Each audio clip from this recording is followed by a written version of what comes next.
नमस्कार, स्वागतम। आज के अंक में एक ऐसी ध्यान विधि का वर्णन करने जा रहे हैं जो स्वयं भगवान श्री कृष्ण ने निर्देशित की है। अब श्री कृष्ण जन्माष्टमी का पर्व बिल्कुल निकट है, तो इस अवसर पर हमने सोचा कि आपके समक्ष उन सभी बातों को शेयर किया जाए जो भगवान श्री कृष्ण ने हमारे लाभ के लिए कही हैं, जो श्री कृष्ण ने हमारी उन्नति के लिए कही हैं। तो उसी क्रम में आज श्रीमद् भगवद गीता से एक श्लोक लेंगे और उस श्लोक पर आधारित विधि से ध्यान करके देखेंगे। तो हमारे शास्त्रों में, सनातन शास्त्रों में जो भी कुछ है वो सारा का सारा प्रैक्टिकल करने योग्य है, वो सारा व्यवहार में लाने योग्य है, वो सारा डे टू डे लाइफ के लिए है, वो सारा दैनिक जीवन के लिए है। ये अलग बात है कि हम उस पर न ध्यान दें, ना उसे पढ़ें, ना उसे अपने व्यवहार में लाएं। तो आज हम श्री कृष्ण जन्माष्टमी निकट ही है, इस अवसर पर भगवान श्री कृष्ण के संदेशों का, उपदेशों का, आदेशों का, निर्देशों का और उनके व्यवहारों का लाभ उठाने के लिए श्री कृष्ण जी के एक एक वाक्य पर ध्यान देंगे। तो श्रीमद् भगवद गीता विश्व प्रसिद्ध ग्रंथ है और इसी ग्रंथ के 6ठे अध्याय से 13वां श्लोक हमने लिया है, जो आपकी स्क्रीन पर भी प्रदर्शित हो रहा है। देखते हैं कि इस 13वें श्लोक में भगवान श्री कृष्ण ने हमें क्या निर्देश दिया और उसके अनुसार हम ध्यान किस प्रकार से कर सकते हैं। तो देखते हैं 6ठे अध्याय का श्रीमद् भगवद गीता की 13वां श्लोक। इसमें कहा गया, समं काय शिरो ग्रीवं धारयन्नचलं स्थिरः संप्रेक्ष्य नासिकाग्रं स्वं दिशश्चानवलोकयन्। अब ये श्लोक है। अब इस श्लोक का जो अर्थ है पहले वो जानने का प्रयास करेंगे कि हमें क्या निर्देश दिया गया है अर्जुन को माध्यम बनाकर। तो कहा गया, काय शिरो ग्रीवम, समम काय शिरो ग्रीवम, समान काया, सिर और ग्रीवा को अचल धारण करके। अब यानी जब ध्यान के लिए बैठेंगे तो किस स्थिति में बैठेंगे, इसका वर्णन इस श्लोक में है। तो कैसे बैठेंगे? समम काय शिरो ग्रीवम, हमारी काया सम स्थिति में होनी चाहिए, यानी कि एक सीध में।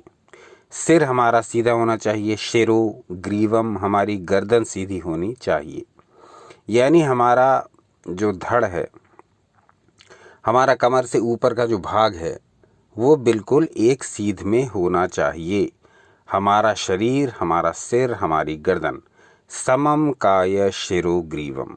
अब आगे कहा गया, धारयन्नचलं स्थिरः, यानी इस प्रकार से अचलता धारण करके, यानी कि स्थिरता धारण करके हमें क्या करना है? स्थिर हो जाना है। अब इस स्थिरता को प्राप्त करने के बाद क्या करना है, इसका वर्णन अगली लाइन में मिलता है। संप्रेक्ष्य नासिकाग्रं स्वं दिशश्चानवलोकयन्। अब हमें कहाँ ध्यान लगाना है इस पोजीशन को प्राप्त करने के बाद, यानी इस स्थिति में आने के बाद अब हमारा ध्यान कहाँ लगेगा, कहाँ पर हम ध्यान लगाएंगे?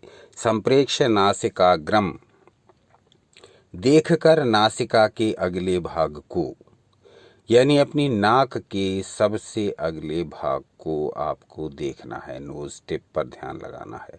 जैसे शांभवी ध्यान में करते हैं, दोनों आँखों को आधा खुला रखते हुए अपनी नाक के सबसे अगले भाग पर ध्यान लगाते हैं, उसी प्रकार से ध्यान करने का निर्देश है यहाँ पर, बस थोड़े अलग रूप में।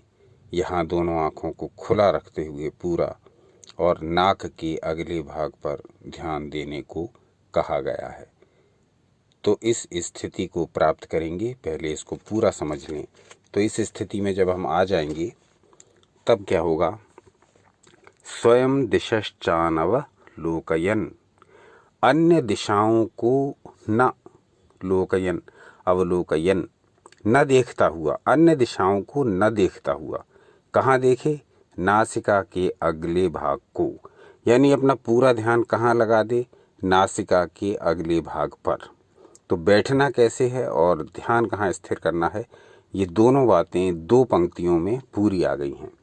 समम काया शिरोग्रीवम धारयन्नचलम स्थिरः, यानी काया एक सीध में, सिर एक सीध में, गर्दन एक सीध में, ये तीनों एक सीध में, धारयन्नचलम स्थिरः, बिल्कुल स्थिर स्थिति में आ जाएंगे। उसके पश्चात ध्यान को कहाँ स्थित करेंगे? संप्रेक्ष्य नासिकाग्रम स्वम दिशश्चानव लोकयन, दिशाओं को न देखते हुए, इधर उधर न देखते हुए, पूर्व पश्चिम में न देखते हुए सारा ध्यान कहाँ लगा देंगे?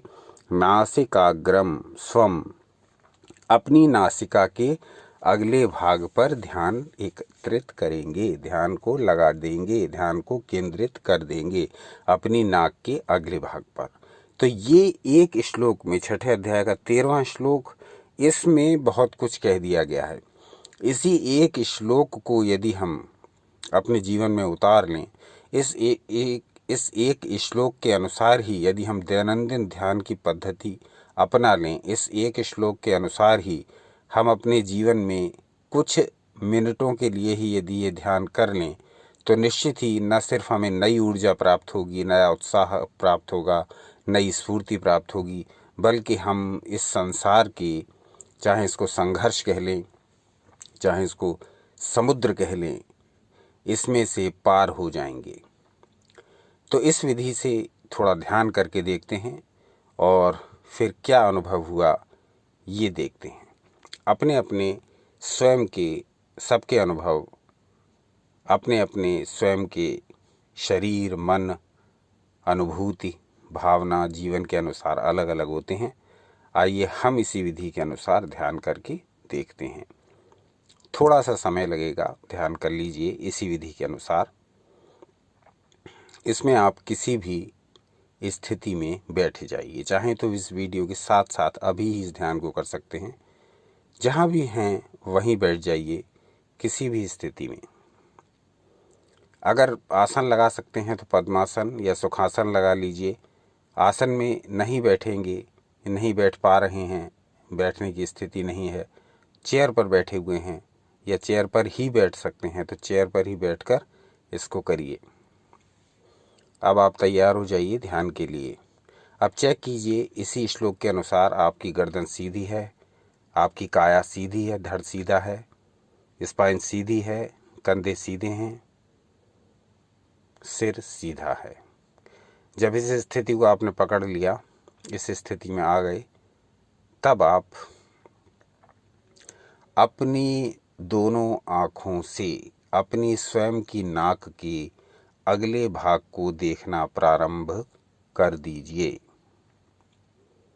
नासिकाग्र पर दृष्टि जमाइए, बस, और कुछ नहीं करना है, केवल नासिका पर दृष्टि जमाए रखिए।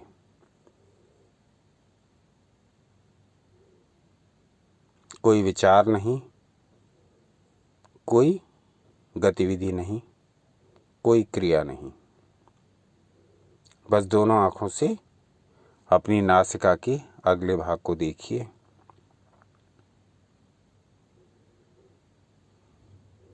निरंतर देखते रहिए।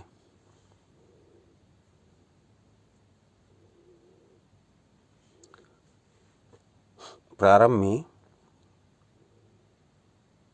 ऐसा लगेगा कि ये हम अभ्यास बड़ा बेमन से कर रहे हैं, मन को खींच खांच करके कर रहे हैं, क्योंकि विचार इधर उधर बहुत उड़ेंगे प्रारंभ में।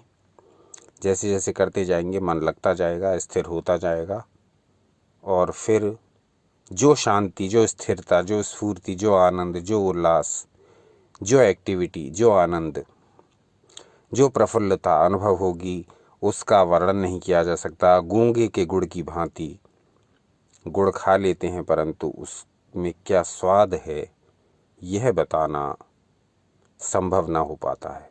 तो ऐसा ही हो सकता है यदि आप इस ध्यान को नियमित करें। बहुत ऊर्जादायक ध्यान है। जीवन में सफलता पाने के लिए कुछ ही मिनटों की ये ध्यान प्रक्रिया जो भगवत गीता से ली गई, अपने आप में इतने से एक ही श्लोक में ये बहुत प्रभावशाली है। तो इसी विधि से ध्यान करके अपने अनुभव जरूर बताइए, अपने अनुभव अवश्य बताइए, शेयर करिए इसमें कमेंट्स में। देखते रहिए आपका अपना चैनल यूएनडी होगा। अपना अनमोल समय हमें देने के लिए बहुत बहुत धन्यवाद। सनातन शास्त्रों से जुड़े रहें, सदा आनंदित रहें।